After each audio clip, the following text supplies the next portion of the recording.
Poton, nakita ko po ito sa advertisement. Tapos nagkaroon po kami ng programa sa Department of Agriculture na magpo-provide ng howling truck. Kumuha kami ng specification sa internet, sa mga website. So nakita namin yung Poton. Siya yung nilagay namin doon sa purchase request namin para sa howling o procurement ng 24 units howling truck. So as of now, maganda yung nag-itsura ng pagkakagawa at saka yung dineliver ng Poton. Satisfied naman yung mga farmer beneficiaries namin. Siguro, susunod na taon, pagpo-procure kami ulit, baka ganito rin na itsura ng truck kukunin namin sa Department of Agriculture Region 3 para ipamigay namin sa mga recipient namin ng Inspire program ng Department of Agriculture. Maraming salamat.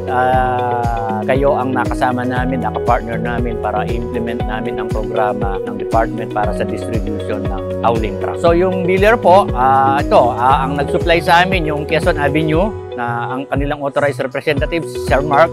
So siya yung kausap namin para maayos lahat ng dokumento na kailangan para sa howling truck na 24 units na pinrocure ng Department of Agriculture Region 3. So maayos naman, kahit anong oras pwede mong tawagan, kahit ating gabi, mag-text ka, sumasagot naman.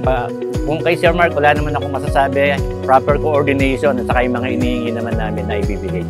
So ako nga po pala si Engineer Ildavid, Regional Livestock Program Coordinator ng Department of Agriculture. Maraming salamat.